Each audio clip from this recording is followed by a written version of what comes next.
Hello, my name is Sheila and I would like to welcome you to my podcast All About You. I love to listen to podcasts and especially conversations with famous people. However, I think everyone has a story to tell. Maybe a place you have visited, a hobby you enjoy, or anything that you feel would be of interest. I want to have conversations with lots of different people and hear their stories. So if you have a story to tell, please contact me on my email allaboutyoupodcast@yahoo.com.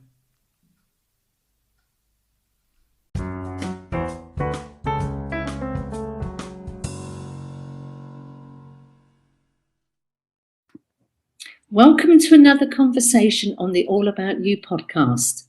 Before we talk to my guest, I have some questions for you in connection with today's conversation. Do you have a lot of stuff? Do you buy a lot of stuff? Do you have too much stuff? And does advertising encourage you to buy stuff? If you answered yes to any of those questions, the conversation today will hopefully help us to understand why. Today, I'm talking to Bernie Yevin, who, trust me, will give us a great insight to the world of sales and marketing and how companies use advertising to encourage us to buy more stuff. Bernie holds a Bachelor of Sciences degree in psychology and an MBA in marketing. He has worked in the industrial chemicals and pharmaceutical industries in various marketing functions. He then changed careers into higher education as a professor teaching marketing and international business courses. Bernie also had his own private marketing consultation practice while teaching. He is also a contributing author to marketing and international business textbooks. So Bernie is very well qualified and knows his stuff. So Bernie, welcome to the All About You podcast. Thank you, Sheila. Looking forward to this conversation. Well, yes, so am I. So Bernie, why do we buy so much stuff? What's behind it? Well, two reasons. One, we need certain things in order to stay alive. We need food, we need clothing, the basic necessities just to keep ourselves existing as a human being, for all practical purposes, a human animal. Since we as people these days don't rely on ourselves to grow our own food or to manufacture our own clothing, things like that, we really have to rely on the marketplace to provide those things for us. And what we do then is buy. We sell our services to employers. We get paid, whether it's an hourly rate or a salary rate, and we use that money to make purchases for the things that we either truly need and want: food, shelter, basic clothing, or the things that we like or the things that we desire, like certain types of designer clothes rather than just plain clothes, certain kinds of gourmet foods rather than just basic foods, things of that nature. I mean, one of the fastest growing industries we now have is sort of self-storage. These huge sort of warehouse kind of places where you pay for the cubic square meter and you start with a small one because the garage is full or the cupboard under the stairs is full, and then you progress to a bigger one, and it goes on and on and on. And there's even programs on TV where companies have got lockups and they will basically auction them off, and you have no idea really what's inside because people have just had these facilities for so long, forgotten what's in there, can't be bothered to go and empty them, and in the end they just say, okay, we don't want it back, you do whatever you want to do with it. Well, that's very true. We are a consumption-based society, and our economies of almost every country in the world is based on consumer consumption, the consumer buying stuff. We also buy things that we perceive mentally or emotionally that we need, want, desire, or like. And because of that, we don't like to let go, which is why we tend to keep things longer than their practical use. I know here in the U.S. where I live, people don't like to get rid of stuff. We tend to keep things way beyond the point of their practical use. And this is one of the psychological factors that impacts marketers to get people to buy their products again and again and again. It's called brand loyalty in marketing jargon, marketing terminology. We try to get people to like our brand so much through our marketing, advertising, sales promotion tactics that we use to sell products to consumers, that consumers create this strong emotional tie to a product and brand, and they don't want to let go of it. If it's a clothing item, many times they'll keep it to the point where it's ragged if they like it. Food items, things like that, and that perishable items, things that we use up, we tend to use or exhibit what we call replacement purchase or replacement buying, where, gee, the box of Kellogg's Corn Flakes is empty, and I like Kellogg's Corn Flakes. I think it's the best breakfast food, so I go to the grocery store and I grab another box of Kellogg's Corn Flakes, irregardless of all the other products or brands that are on the shelf. Much of what marketing is designed to do is to create this impact in the mind of the consumer to really attach themselves to products, brands, companies, even people. If we look at Apple, for example, if you have an Apple phone, a lot of people will naturally upgrade to the next Apple iPhone, the next. Therefore, that's how they can go to the Apple phone 11, 12, 13, or wherever we are now. Obviously, the cost is going up each time with that phone. But a lot of people I know who have Apple products, particularly the iPhone, will just upgrade. Yes, and that's a marketing strategy called planned obsolescence, where what we do is we develop products to replace an existing one, and we try to add a few new features or a few new benefits to it, a few new bells and whistles. It could be different package design, something like that, to get people to feel that the old one isn't as good as the new one. An earlier version of the Apple phone still works well as the most current version that's out there. An Apple version that's 3 or 4 years old can work perfectly well, but people feel compelled because of marketing to get the newest and the greatest. One marketing strategy is to make people feel unique because they're as the old saying goes, I'm the first one on the block to have the newest version. That's a marketing strategy too. It tends to appeal psychologically to the consumer's need to be unique and different and stand out, when in reality, consumers tend to be very, very homogeneous. I mean, one of the things that interests me with marketing, and particularly now we have social media, I mean, we have advertisements on our mobile phone. They come up as banner advertising when we're on our emails, example. Social media obviously has opened up a whole new arena for manufacturers and companies trying to sell us things. And particularly for something like YouTube, where a company can give one product to an influencer. The influencer can talk about that one product. And for the company, maybe they've sent them a phone. It's actually cost them €100 to produce. They've given it to the influencer. The influencer talks about it, and that mobile phone is €500-600, dollars, pounds in the store. So for the company to have sent a £100 phone to the influencer, they've only got to sell one phone, and they've had virtually free advertising, and it reaches an incredible number of people through social media. Exactly. And that is the art of marketing. Marketing is both an art and a science.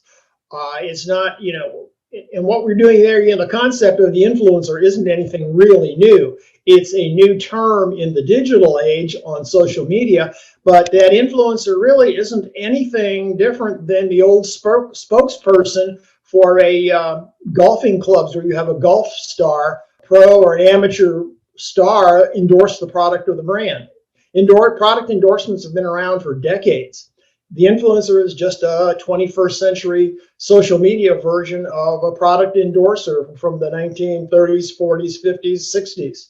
But if we talk about those famous people that were endorsing a product, legally, do they actually have to use the product? I'm not actually sure how you would prove that person uses that brand of shampoo, for example. Well, in the U.S., our Federal Communications Commission, the FCC, which is our federal regulatory agency over broadcast media and print media, says that at any time a celebrity endorses a product, even if they're paid for it or not, they have to use the product. So what will happen is when Ford wants to sell one of its automobiles and gives it to a football player to get them, they endorse that way with a contract and a huge salary to endorse it. More than likely, Ford will have to give that particular model or brand of the Ford car to the spokesperson to use. Now, whether the person uses it or not, that's irrelevant. The fact that that car is in that spokesperson's garage complies with the federal communications law. I mean, I think that's a very grey area, isn't it? Because if we sort of think back to advertising in women's magazines, I mean, let's say we're going to talk about Julia Roberts is advertising a mascara, for example. Yes. We know Julia Roberts does not look like the Julia Roberts in the magazine. I mean, yes, she's had hair and makeup people, but by the time the digital people have worked on those photographs and they've shortened her nose, taken away any lines, made her eyes bluer, corrected her teeth. Sorry, Julia, you are beautiful, but I'm sure there's a lot of wizardry that goes on in those pictures. How can that legally work? Because they are trying to say, the advertisers, if you use this mascara, you will have gorgeous eyes like Julia Roberts. And even the eyes on Julia Roberts in that magazine are not her eyes. How can they get around that? There's a gray area. First of all, as long as Julia has the mascara in her vanity in her bathroom, she is legally complying with the federal communications law. We also know that, when we create advertisements, for cameras, lighting, consumers realize that those are not real situations. The average consumer understands that that is an ad that's created in a photography studio or in a movie studio to make that 30-second or 60-second TV commercial, or even the commercials that we run on social media, that people have to be made up to look their very best. I don't think that's an issue with consumers anymore. But in order to comply, Julia has to have that brand of mascara in her vanity, and the cosmetics company will send her a case of it every month. As far as they're concerned, it's a minimal expense in order to run the advertisements for the brand to get her to endorse that particular brand. It's just part of the advertising world. One thing that the average consumer doesn't understand is that consumers look at the marketplace very differently than professional marketers look at the marketplace. Consumers typically look at the marketplace as to where they go to make a purchase of a brand of mascara or a model of a car or clothing or food or whatever. Marketplace marketers look at that as a place of exchange where a consumer will go and put their credit card or money down to buy the product or brand that they want. But the marketers understand that the marketplace, from the marketing standpoint, is really in the mind of the consumer. Marketing really takes place because this is where the advertisements, the promotions, the colors that we use on our products, brands, package designs, brand names, all of those things have meaning to the consumer. And when we see them in an ad with our eyes, or we hear them on a commercial message, those messages are registered in our mind. And the stronger the message, the greater impact it's going to have on that consumer's buyer behavior. What we as marketers are trying to do is really motivate consumers to buy my brand over my competitor's brand. And that's why we try to use every psychological, every sociological trick that we can pull to motivate the consumer to buy the brand. The psychology of buyer behavior is very, very important to marketers. Marketers have to understand their consumers better than the consumers understand themselves. And most savvy and astute marketers really do a lot of research into their various customer segments in order to understand how they behave, why they behave the way they do, and what factors can we touch to motivate them to pick our product or brand over our competitor's product and brand. The interesting thing is that our competition is doing the same thing, and that's why we have this very strong competitive aspect in the marketplace of one brand competing against another brand. So the marketplace really isn't in the grocery store or the clothing store or the department store or the DIY. It's in the mind of the consumer. because that's where the consumer makes a decision about the product or brand to pick. Then they go to the store to seek out that product or brand. And do men and women shop differently when it comes to brand loyalty? Absolutely. Yeah, men and women shop. Men and women are different, and I'm not trying to be flip or sarcastic about it, but men and women are different. Our psychologies are different. Not right or not wrong. They're just different. Men and women view processes and tasks differently. The general fact about shopping behavior for men is that men tend to know what they want. They go into the store, they get it, and they leave.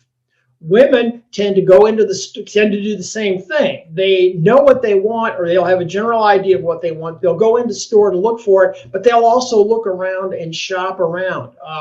Shopping many times is considered a social activity, much more so with women than it is with men. Men in general don't care to shop. They would rather, play with the dog, work on their car, do sports, whatever.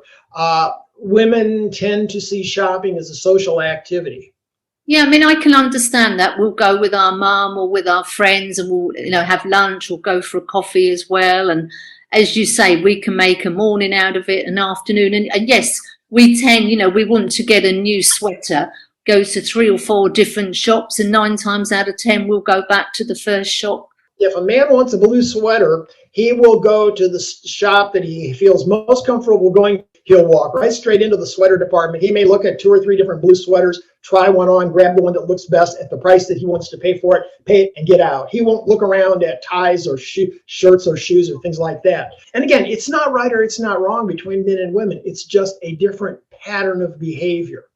And that's what marketers have to understand, are the patterns of behavior, because every touch point that a human has with a product or a service or a brand, whether it's in a TV commercial, whether it's in a magazine advertisement, whether it's in an online ad, or whether it's on a display in a store, all of those touch points will affect how that consumer perceives that product or brand. And we need to market toward each one of those. And my understanding is, with marketing, the quicker the company can get the product in your hand, i.e. if you go into a shop and you're looking at sofas or something, so the quicker they can get you to sit on a sofa or sit on a dining room chair, you're then making that emotional connection.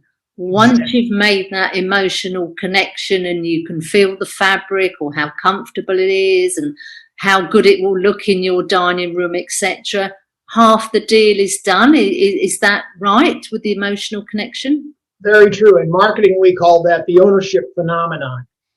If you can get a person to try a piece of clothing on or taste a sample of a food in a grocery store, they take it, they experience it. If it's a positive experience, they tend to take ownership very, very quickly, and they don't want to let it go.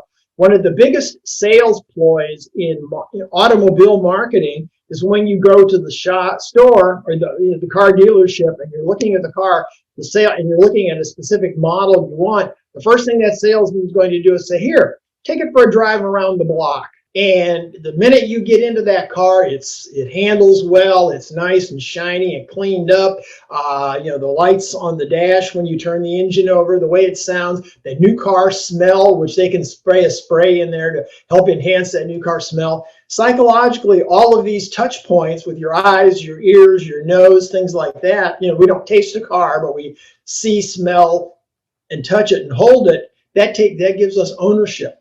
The same phenomenon happens with women when they go clothes shopping. Prior to COVID, when things were normal, whenever you went into a women's shop, Sheila, I would imagine this is the way the scenario worked out. You walked in, you walked around a little bit, the sales clerk looked at you but didn't approach you immediately. She gave you a little time to roam around and look.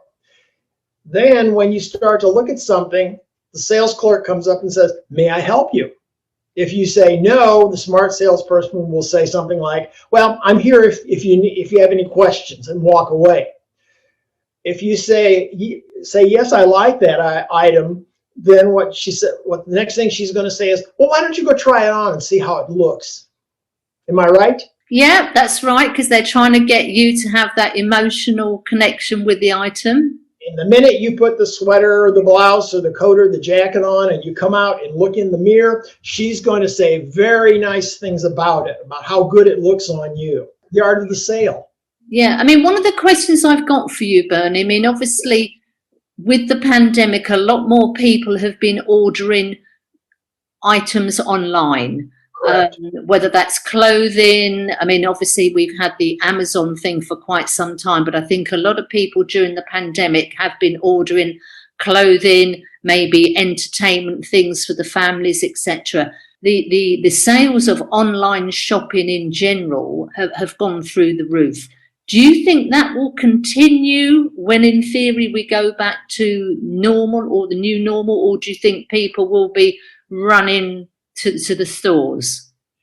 I think initially people are going to go to the stores just because they're able to get out of their home, they're able to get together with friends and being able to socialize. So we'll probably see a spike in sales, but then it's going to come down a little bit. And I think online shopping is a phenomenon that is here to stay. It's fast, it's convenient, it's efficient. I know that, Amazon, if you order something on Amazon, even if you take the free shipping, it typically arrives at your house within 2 to 3 days. And they say, it will arrive within 5 business days. They expedite that shipping to make sure it gets into your hand quicker, so you are a more satisfied customer. The greater the customer satisfaction with a product or brand means the greater brand loyalty. I think both are going to be here. The retail stores that are not going to survive are the ones that do not have a strong online presence. The ones that will survive are the ones that will have a strong online presence. And I think that's a very interesting point. And something else I want to cover with you. We talked initially about people having too much stuff and the storage facilities. We then talked briefly about online shopping.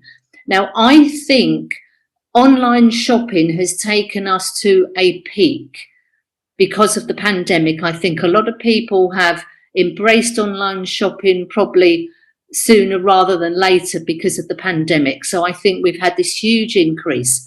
However, looking at social media, there is a lot of people who are going down the other side of that slope and becoming minimalist, decluttering, Swedish death cleaning, which if anybody has not heard of that, it's basically with your elderly relatives sorting out the things in their house, allocating who's going to get the set of silver dishes, who's going to inherit the stamp collection, etc. All that is organised before that relative passes. So, i.e., it makes it a lot easier for everybody concerned. I personally think it's an absolutely brilliant idea because we've all heard stories of huge family arguments, as in, I was promised that, no, she promised that to me, and da, da, da. But I think we've now got this huge movement of minimalist people, decluttering.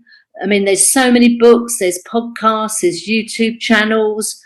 Do you think we're going to have we're going to have the people that have loads of stuff and the people who are living with less than 100 items? I think we've always had that. I think it's just coming to the surface and people are more aware of it. I think the reason people are decluttering is because, frankly, they're at home, they see all this stuff, and then all of a sudden they're becoming more consciously aware of just how much stuff they've got. And being at home, in quarantine or self-isolation, we've got time on our hands, so we feel positive about getting rid of stuff that we really don't need. It makes us feel good. I mean, it's quite interesting because here in Spain, we are almost coming up to 11 and a half months of this pandemic situation.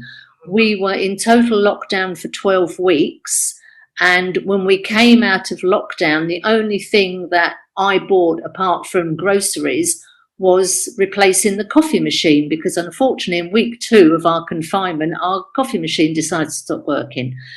And since then, really, grocery shopping, that type of necessity, is the only things we have bought in almost a year. So for me, I mean, I'm not a big shopper anyway. The sales, I might go and buy 2 pairs of shoes in the summer sales and 2 pairs of shoes in the winter sales. But that is it. I tend to sort of do a bulk shop like twice a year. But even for me, it's incredible how little I have actually bought and haven't actually missed anything. I mean, yes, we haven't been anywhere. We went into lockdown in March and came out in the summer. So literally, you know, we lost the whole of the spring season. So a lot of stores with this pandemic situation must be stuffed to the gills with spring clothes, winter clothes, summer clothes. Well, if they're very astute about what's happening, they probably aren't buying as much and building up their inventories like they would under a normal shopping season. That's one way for, businesses can be very astute about making money. And I think many businesses make money in spite of themselves. Businesses, if they see that the number of people coming into their shop is dropped because of COVID and isolation and quarantine, there's no reason to stock that much of an inventory, because they've got to buy that, either pay for the inventory or pay for it on consignment. And many times the manufacturers will want to sell it and move that through the channel of distribution to the retailer and let the retailer own it. If the retailer feels that his sales volume is dropping because of shoppers not shopping as extensively as they have in the past, they won't build up their inventories as much. Yeah, I mean, I'm just wondering, Bernie, if you can touch a little bit more on the emotional impact of us shopping. There are lots of programs about people who are hoarders. Hoarders Sure. basically have some emotional issue, whether it's a loss of a family member or a sadness. I mean, I know a lot of sort of people of grandparent age, they will not throw anything away because they lived through wars, and that little bit of string, that little broken whatever might come in handy one day. Yeah, my parents were the same way here in the U.S. They were both products of the Depression, and they saved everything because you might need it. Cleaning their house unfortunately when they passed away, was a real challenge because there was just so much stuff that they didn't get rid of. There were stacks of magazines that were 15, 20 years old, things like that. So I can understand that. Going back to your question, in marketing, we market to groups of defined customers, housewives with children who are preschool, or a man and a woman who are an empty nester where they're middle-aged or older and their children are growing up and have left the house. We define our customers by categories. We market to groups of people who we identify categorically as the ideal customer for our products or brands, but we sell to individuals. Now that probably sounds like a contradictory message, but when you see an advertisement on the television or hear an ad on the radio or see an ad in a newspaper or magazine, that ad is targeted toward millions or possibly hundreds of millions of consumers, all of whom may or have been defined as being in the market for that particular kind of product, service, or brand. When we go to the store, though, we're selling to the individual. You or I as individuals, when we go into the store to buy a product and brand, and that's when the clerk at the DIY finds out what my household project is, and I say, I want a specific brand of paint because I want to paint my bathroom. And then he or she, the expert in the paint department, talks to me about the different types of brands. We look at colors. He's really servicing me to do two things. One, to make me feel good about the buying experience as an individual at my DIY. So the next time I need a hammer and nails, I'll come back to that DIY store. He's also promoting a specific product or brand because he knows that the more that a specific product or brand turns inventory, the more revenue and the more profit that store, his DIY store, is going to make. They had that interest. The national brand of paint company, whether it's Behr or Dutch Boy or whatever the brands are of paint, they are targeting all people who want to paint the bathroom or their bedroom a different color. And they know that adults are going to make this decision. They know that a husband and wife may come up, either the husband or the wife may come up with the idea that the bedroom or the bathroom needs to be repainted. More than likely in that situation, either the husband's going to do it because painting is typically perceived categorically or stereotypically as a male task, But that's not always true anymore. The woman may do it too. So the ad has to be targeted toward adult males and females who are interested in improving the looks of their home. They're not targeted toward teenage boys and girls. They're not targeted to college students. They're not targeted to 9-year-old little kids. They're targeted to adults. So they put those advertisements for paint in newspapers, magazines, and on television shows that cater to adults.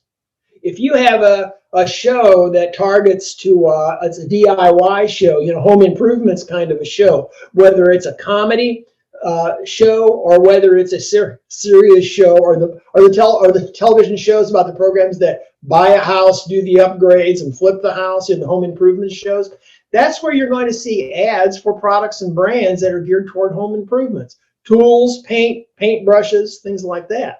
Because the person that is watching those shows has an interest in it, and the interest may either be an obvious conscious interest because they're saying, I don't like the color of my bedroom anymore, or it may be what we refer to as a latent demand, one that hasn't really risen to the surface. You know, I just painted my bedroom 2 years ago, and maybe I don't need to paint it, but maybe in 2 more years I will. So if we can build that brand name recognition for a specific brand of paint, the consumer has familiarity with it.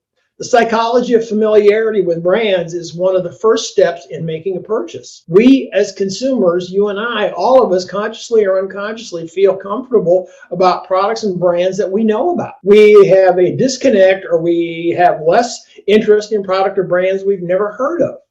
Products or brands that we hear a lot about, whether it's just through advertisement, through the millions and millions of dollars that are spent on advertising each year, hundreds of millions really, creates awareness in the mind of the consumer and familiarity in the mind of the consumer. Going back to my point, the mind of the marketplace is here in your brain and mind, in the mind of the consumer.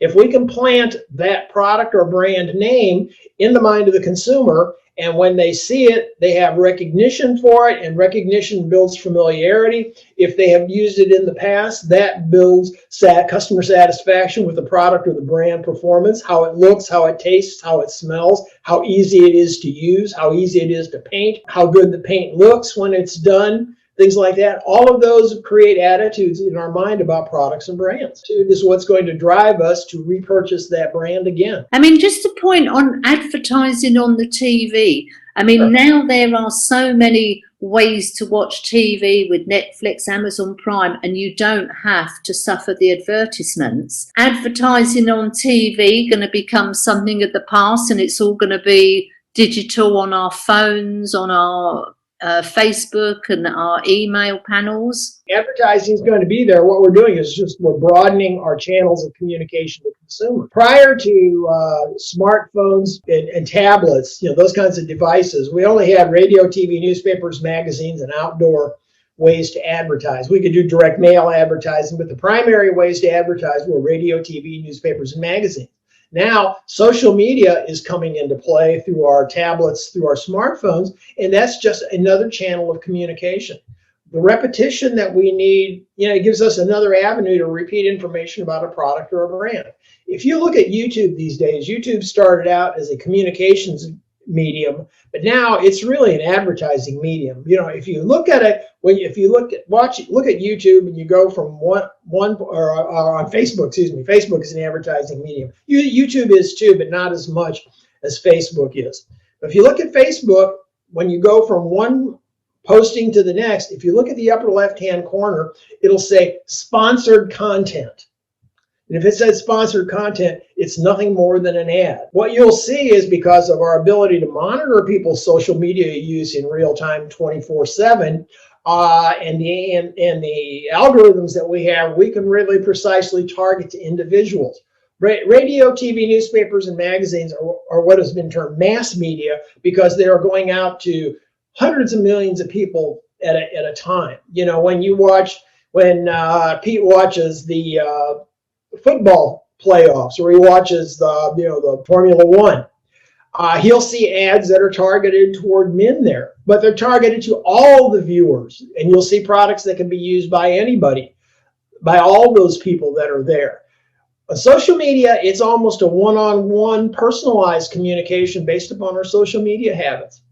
What I would suggest everybody to do, if you question this or you're not sure about it, go on to YouTube, type in a search or excuse me, Facebook, type in a search for some obscure item you would never buy, and then watch over the next 2 to 3 days how many times an advertisement or a message about that particular obscure item will start popping up. Because once we express interest or opinion on it, then we get logged into a data bank on some servers, and that information then is sold by Facebook or YouTube to the advertising agencies that want to target that person individually, you or me individually. Hundreds of millions of dollars in ad revenue and a huge profit. I mean, to be honest, you have got to have nerves of steel now not to succumb to all this advertising that's coming at you from the TV, the radio, paper, magazine, social media, your phone, etc., etc. You know, you could be bankrupt within an hour if you just gave in to all this advertising. You're right. And let's face it, the objective of business is to make money. And that's why they do it. We know that advertising generates sales. Sales generates revenue. Revenue generates profit. So just to go back, Bernie, another question for you. With the rise in online shopping because of the pandemic, do you think that we will end up with shops on the high street where you will go in, have a look at some items, touch the items, try them on, and then they just get delivered directly to your home? So literally you go in and try the things on and maybe have a look at 2 or 3 models, and this could work with clothes, washing machines, probably absolutely anything you can think of. But then that gets sent directly to your home, you know, delivered 24 hours later. Do you think this is what's going to happen? So high streets will be just places to go and view and touch and feel and try the item, but not physically come home with it in a bag.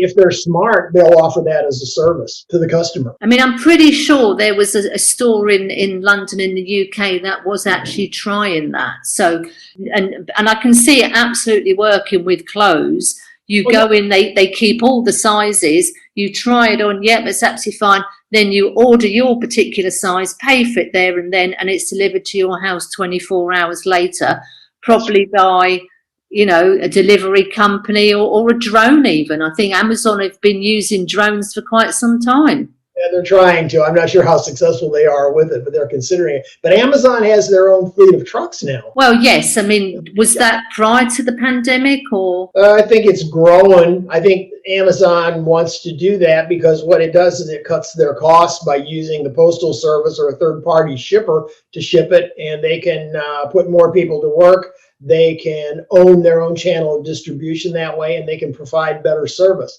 The minute that package leaves from, let's say, from Amazon, goes to the postal service, it's out of their control. But if it's in their control, they can make sure it gets delivered. What we're finding here in the U.S. is that, especially over Christmas, with so many people sending packages, our mail service has really dropped dramatically.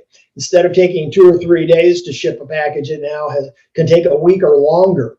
Well, that makes people discontent. But if Amazon can, and what will happen is that people won't take it out on the postal service, they'll take it out on Amazon.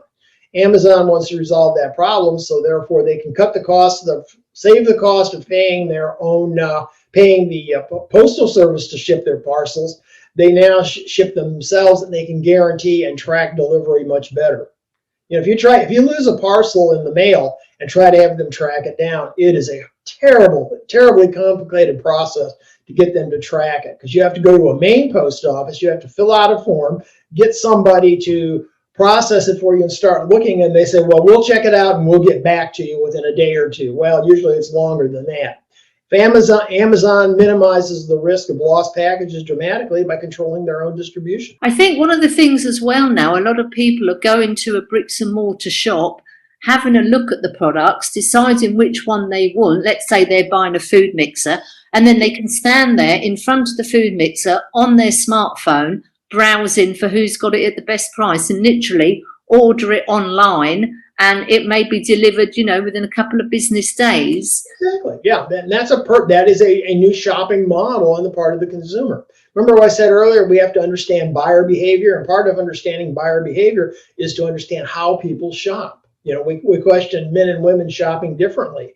And it's the same thing, you know, now because of the access to online media, ability to have, you know, instant price comparisons. Whereas if you go to the store and look at the mixer, you can only compare price of the different models that they have there in that store. You can't see all the brands that are available. But you pull out your smartphone, look them up on Amazon or wherever, you can get, you know, 40 different brands. Where you go to the high street store, you may only see 2 or 3 different brands that store stocks. And that is a different consumer shopping model. I think one of the things, particularly in the States, you have things like the dollar store, and in the UK we have the pound shop. These shops tend to be very, very popular, where they would do just about everything for literally a pound. So houseware, goods, toys, food items. I mean, we have them here in Spain as well, and I'm not sure if there are actually any Spanish ones. I mean, I know we have one called Deals, which I think is an Irish company.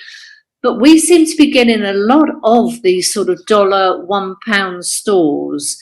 Sure. Are we going for things being cheap? Are we coming away from quality and we just want it for the cheapest price?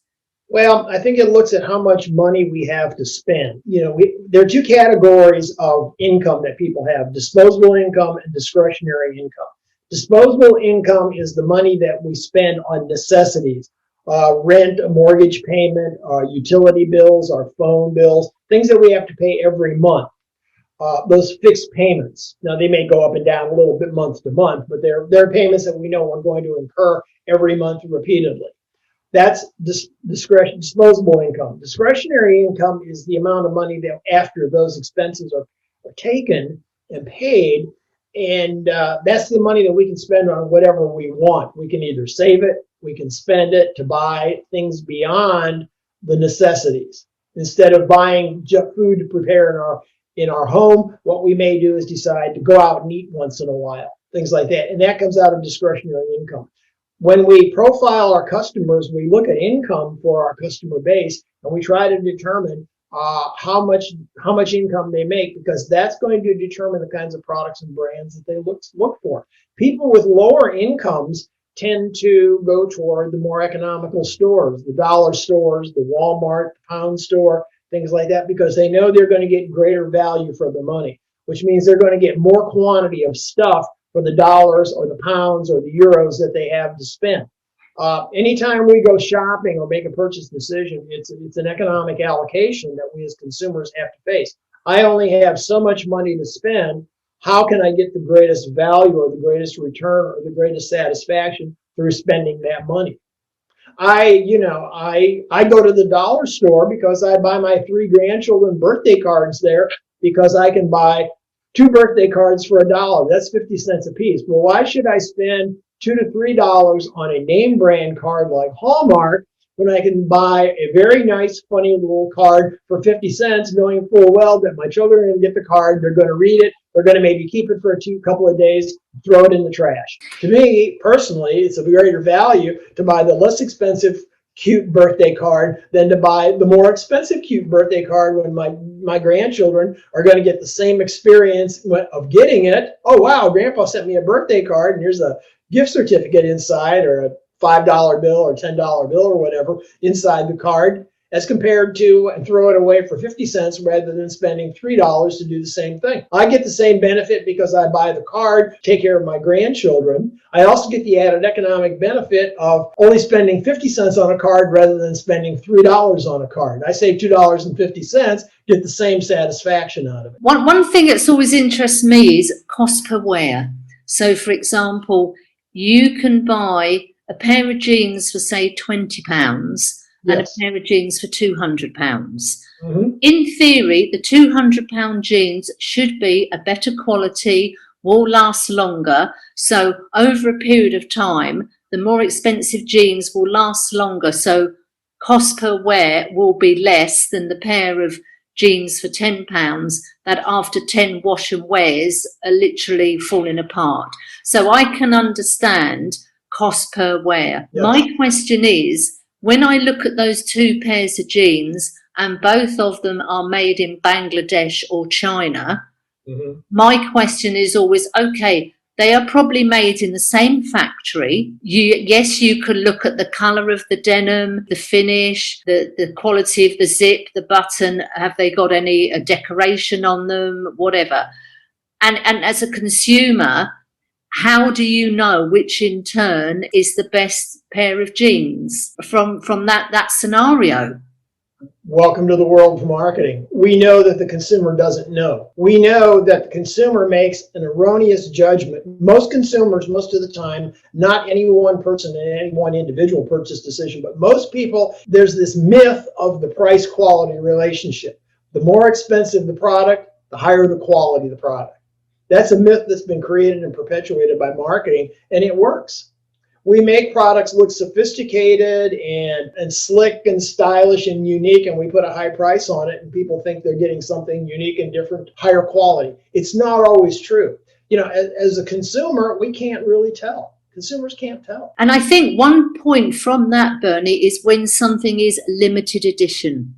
Oh, absolutely. When you get a limited edition, whether it's a handbag, whether it's, I don't know, a colour of nail polish, I mean, whether you know this or not, Bernie, the brand Chanel have a very, very dark colour of nail varnish. I think it's called Noir something.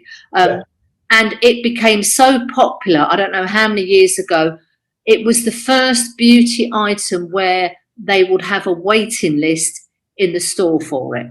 Exactly. This created the buzz, as in a limited edition, a waiting list. So can you just explain to us about the power of limited editions? It's a marketing phenomenon or a marketing concept we call scarcity. If we can create a demand for a product and then create a limited quantity of it, it's scarcity, and people get satisfaction out of being the first one to have it, and I have it and you don't. I'm better than you, ha ha ha. And that's a marketing concept that we use all the time. Because if everybody has it, what's the uniqueness and the value and the psychological push to the consumer to make themselves appear unique and different? So in theory, a company then could say, okay, over the next 5 years, we are going to introduce 12 limited edition items. Let's take the example of the nail polish again. Okay, over the next 5 or 6 years, we are going to do a spring limited edition. We are going to do an autumn limited. And they've worked out what these limited editions are going to be over the next 5 or 6 years. Exactly.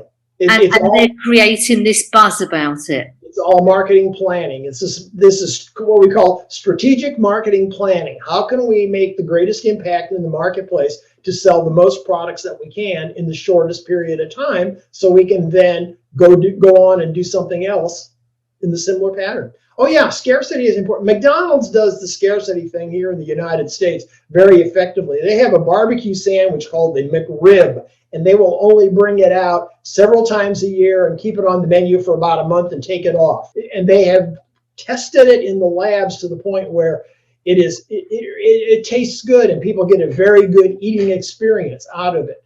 So, but the fact that you can't get it all the time because it's not on the menu all the time creates the big marketing buzz. So whenever they say, we're going to be, the McRib is coming back, that's an advertising message. All of a sudden people start going to McDonald's, and if they walk into a McDonald's and the McRib isn't there yet, what do you think they're going to do? They're not going to walk out. They'll say, okay, well, give me a Big Mac combo and a chocolate shake.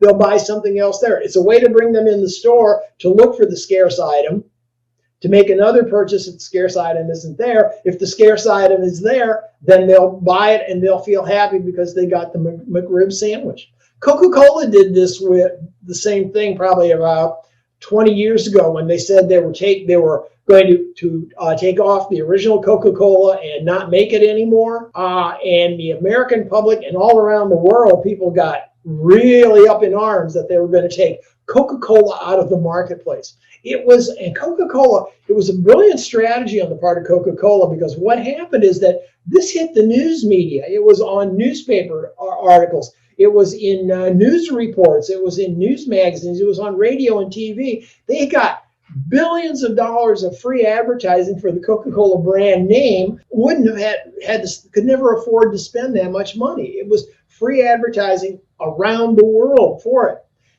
Then they said, well, because of popular, after a while, after this thing brewed to a boiling point, with people writing letters and saying, you know, we're going to stop buying Coca-Cola products if you don't keep the product on. They said, because of popular demand, because of consumers want our brand and they're so loyal to it, we're going to keep Coca-Cola in our product line offering.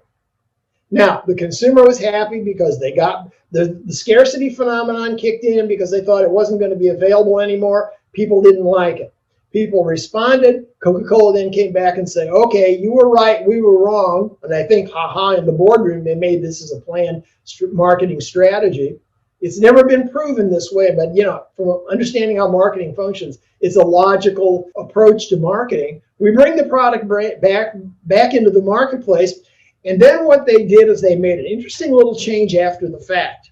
They said, since this Coca-Cola is anchor brand to our business, we're now going to not just call it Coca-Cola anymore, we're going to call it Coca-Cola Classic. They renamed the brand, they repositioned it, everybody was happy and sales were going up. I mean, I didn't know that story at all, but that is just pure genius, isn't it? Oh, it is. It's brilliant. Whoever came up with that plan is probably now the president of Coca-Cola. I mean, you can understand why there is so much money sloshing around in sales and marketing and advertising companies. Because it works. It works. Yeah. So, Bernie, just to wrap up this conversation, have you got some words of advice for us consumers how to read between the lines and keep a bit of that money in our pockets? 2 Latin words, caveat emptor, let the buyer beware. And that is the responsibility of every consumer to make the most objective, rational decision they can with the amount of money that they have to spend for any purchase they have to make. The reality is most consumers don't do it. A lot of consumers buy something for the totally objective, and I'm being a little sarcastic, totally objective, purely rational reason. It's neat, I like it, which is a totally emotional decision. Don't buy emotionally, try to buy rationally. It is darn hard. And I tell you, even me being a marketing professional, I'm subject to the word sale just like anybody else is. If it's an item that I like in the grocery store, and if it's on sale, if I want to buy a bag of potato chips and there's a sign that says buy one, get one free, save $3.25, I'll grab my 2 bags of potato chips. I think just one point that I've thought of now is the fact that most of us are paying for items using a plastic debit card or a credit card, or even on our phones and obviously online shopping. Sure. Very few of us, unless we're spending a very small amount of money, will hand over physical coins and banknotes. Right. I really think because we are not actually opening our purses and wallets and counting out banknotes and coins, I think that must have a huge impact on the way we spend as well. Exactly. It's easier to spend on a credit card than it is to, if you've got $10 or a £10 or a €10 note in your wallet and that's all you have, it's hard to spend it because we don't want to be left cashless.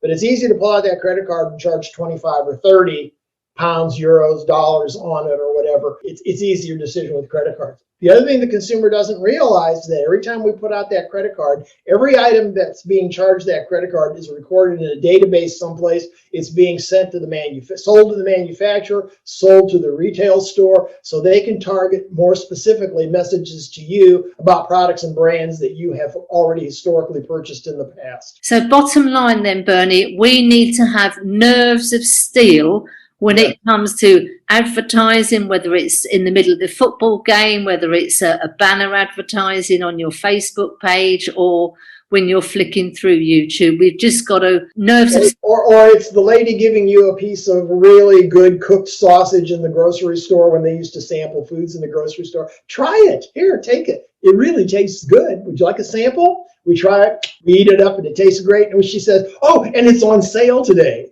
Pick up the package and shows it to you. Well, the minute she shows it to you, she's starting to put it in your hands. And if it tastes good and it really looks good and it's a good price, bingo, it'll more than likely go into the cart.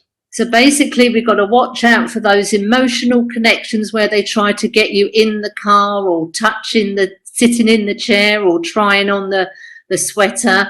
Nerves of steel with the advertising, and maybe try and use a bit of cash as opposed to the plastic all the time.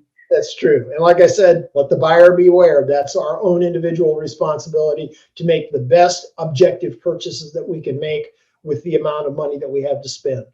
Don't spend more money than you have to spend. Don't spend more money than you want to spend. Ask yourself, do I really need this? One other suggestion I would suggest to people, if there's something that looks really interesting and appeal, wait a day or two before you buy it. Don't buy on impulse. Think about it, and you'll find you'll come back, and after a while, after a day or two, it may have been a neat idea, but I really don't need it. Yeah, give yourself that cooling off period. Walk away from the item if you're still excited about it the next day, and you've got the physical money to pay for it. You're not putting it on a credit card or anything like that where you're going to incur interest. Bernie, it's been absolutely brilliant. One last comment. But as a marketer, it's my job to get into your mind, to get into your wallet. And I will do it every way I possibly can to sell my product or brand. Nerves of steel, Bernie. Nerves of steel. Well, Bernie, it's been on both sides. On the consumer side and on the marketer side. Absolutely, yeah. Glad to be a part of your podcast. I hope you have great success. Oh, thank you. Well, we've done this on Zoom, so if there are a few sort of glitches we've had, but nothing too major, I think we can get by with that. So, Bernie, thank you so much. It's been wonderful. It's a great experience. Oh, thanks very much, Bernie. Bye.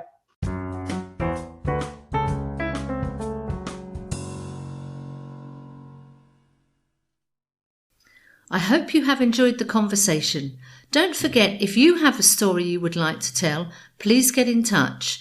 My email address is allaboutyoupodcast@yahoo.com, and thank you for listening.